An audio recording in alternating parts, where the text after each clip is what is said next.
कराची के बंदरगाह पर तुर्की के शिप आ गए हैं। दूसरी तरफ रशिया के राष्ट्रपति व्लादिमीर पुतिन ने भी समर्थन जता दिया है। अब दिल्ली में क्या चल रहा है? देखिए, दिल्ली में आपको, जैसे हमारे बाकी दोनों ने जो विशेषज्ञ आपके साथ बैठे हैं, कि अभी जो लड़ाई या जो हमारे ऑब्जेक्टिव हैं वो कोई सर्जिकल स्ट्राइक वाले ऑब्जेक्टिव नहीं है। एक फंडामेंटल चेंज चाह रहे हैं हम, एक स्ट्रेटेजिक ऑल्टरनेटिव चाह रहे हैं पाकिस्तान के लिए। ठीक है, वो स्ट्रेटेजिक ऑल्टरनेटिव क्या हो सकता है? मुझे लगता है कि एक ऑल्टरनेटिव जो हो सकता है कि जो प्रेजेंट जो ढांचा है पावर का पाकिस्तान के अंदर, जी। जिसमें मिलिट्री जो है उसका बोलबाला चलता है, एक डेमोक्रेटिक गवर्नमेंट का नहीं। ये हमारा जो हिस्टोरिकल एक्सपीरियंस है, चाहे हम बात करें 1999 में वाजपेयी साहब ने वो लाहौर डिक्लेरेशन हुई थी, उसके बाद फिर भी मिलिट्री ने, हम मुशर्रफ ने हमारे ऊपर अटैक किया, कारगिल वॉर हुई। हमारा जो एक्सपीरियंस है कि जब पावर पाकिस्तान में मिलिट्री के हाथ में होती है वो भारत के लिए ठीक नहीं है। ये ढांचा बदलना है। किसी तरह से इलेक्टेड गवर्नमेंट, सिविलियन गवर्नमेंट हो जिसके पास असली पावर हो। ये एक स्ट्रक्चरल चेंज की ज़रूरत है। मैं ये नहीं कह रहा कि ये भारत की रणनीति होगी, लेकिन मुझे लगता है कि जब फंडामेंटल चेंज की बात कर रहे हैं तो ये एक स्ट्रक्चरल चेंज, उनकी जो पावर ढांचा है उसको चेंज करने का है। उसके बाद बाकी चीज़ें आती हैं। एक बार ये ढांचा बदलता है, फिर बेसिस नहीं होंगे, आपको लॉन्चिंग पैड्स बंद करने होंगे, वो सारी चीज़ें आती हैं।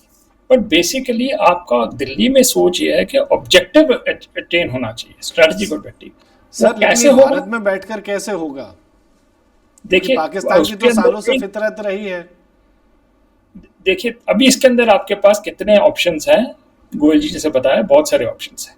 ठीक है, मिलिट्री ऑप्शन उसमें से एक है, लेकिन मिलिट्री ऑप्शन एक्सरसाइज करने से पहले आपको इंटरनेशनल सिचुएशन देखनी पड़ेगी। इस वक्त हम माने या ना माने, कोई नहीं चाहता कि भारत और पाकिस्तान के बीच में स्ट्रेट फॉरवर्ड युद्ध हो, एस्केलेशन की तरफ जाए जिसमें न्यूक्लियर डायमेंशन है।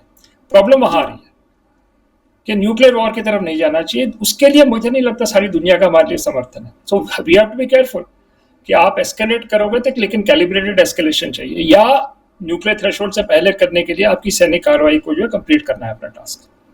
ये एक एलिमेंट है। दूसरा, आप टर्की की बात कर रहे हैं, गोयल साहब ने आपको जवाब दे दिया उसके बारे में, मुझे कुछ ऐड नहीं करना कि टर्की बाय इटसेल्फ एक नाटो मेंबर होके आ नहीं सकता आपके पास। वो एक, आप पाकिस्तान को असला बारूद सपोर्ट, डिप्लोमेटिक सपोर्ट, वो सब हो सकता है, which we can take, no problem. Problem आ रही है चाइना की। चाइना मेजर इशू है। हम कोई टू फ्रंट वॉर नहीं चाह रहे। हम पाकिस्तान के ऊपर, इसलिए 71 की लड़ाई जब हुई थी उसके पहले हमें मालूम हो गया था कि चाइना बांग्लादेश की लड़ाई में नहीं आएगा। मुझे लगता है अभी वो जो ट्रैक है, चाइना वाला ट्रैक, उसको फिक्स करने की जरूरत है। बैक चैनल कॉन्टैक्ट्स होते हैं इस तरह। जब तक हमें ये नहीं पता लगेगा चाइना किसी भी तरह से हस्तक्षेप नहीं कर, न्यूट्रल रहेगा, तब तक आप एक एक्सटेंडेड वॉर की तरफ शायद हेसिटेट करें। अब ये कहना मेरे लिए बहुत मुश्किल है, क्योंकि हमारे पास कोई ऐसी इंफॉर्मेशन नहीं जो सरकार के पास। लेकिन चाइना फैक्टर, आप इससे ज्यादा चाइना फैक्टर आपको देखना है, न्यूक्लियर फैक्टर देखना है। लेकिन सबसे जरूरी है कि आपको कोर स्ट्रेटेजिक ऑब्जेक्टिव्स परमानेंटली आपको जो है वो चाहिए, वो अचीव करने। उसके लिए कई विकल्प हैं, कई विकल्प। वाटर से शुरू किया हमने, इकोनॉमिक एलिमेंट से शुरू किया है, उसको आगे अब एस्केलेट कर सकते हैं। हाइड्रो पावर प्रोजेक्ट तक ले आए हैं। ले आए हैं उसको। और इंडस वाटर ट्रीटीज की जो सस्पेंशन है वो बड़ी बात है। पाकिस्तान ने क्या किया, 1972 शिमला अकॉर्ड को अबेंस पे डाल दिया। अब उसका मतलब क्या है? कोई लीगल बैरियर नहीं है। भारत अगर चाहे तो आगे पीओके या पूरा पाकिस्तान में जो भी सैन्य कार्रवाई करना चाहे, लाइन ऑफ कंट्रोल नहीं रही, इसका मतलब लाइन ऑफ कंट्रोल नहीं है तो आगे जा सकते। सो अब वो एक लीगल और ये जो वाटर इशू, ये सब आ चुके हैं इक्वेशन में। अब टाइम आ रहा है, लेकिन सब कुछ जो कैलिब्रेट किया जाएगा वो एक परमानेंट ऑब्जेक्टिव के लिए किया जाएगा।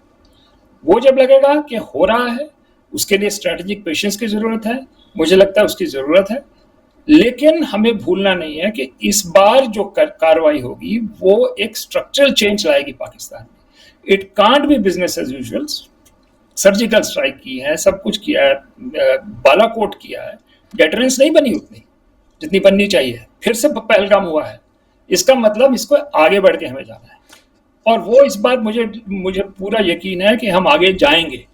कैसे जाएंगे, कब जाएंगे, बड़े सोच समझ के जाएंगे। सर, आपने परमानेंट चेंज की बात कही है, परमानेंट चेंज है क्या यहाँ पर? क्या पाकिस्तान को फिर से एक टुकड़े में तोड़ दिया जाएगा और टुकड़े हो जाएंगे, या फिर कुछ और आप इशारा कर रहे हैं? कुछ भी, रिजीम चेंज जो होती है सर, लेकिन वहाँ 2-3 युद्ध हो चुके हैं हमारे, उनसे पहले 3 युद्ध हो चुके हैं, 65-72 और कारगिल का। बावजूद इसके पाकिस्तान की फितरत चेंज हो नहीं पाई है। वो क्यों नहीं हो पाई है? क्योंकि मिलिट्री फिर आ जाती है।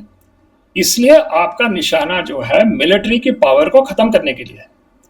जब तक वो नहीं होगा कोई चेंज नहीं आ सकता। मैं सहमत हूं आपसे कि अब तक जो नहीं हुआ अब करना है।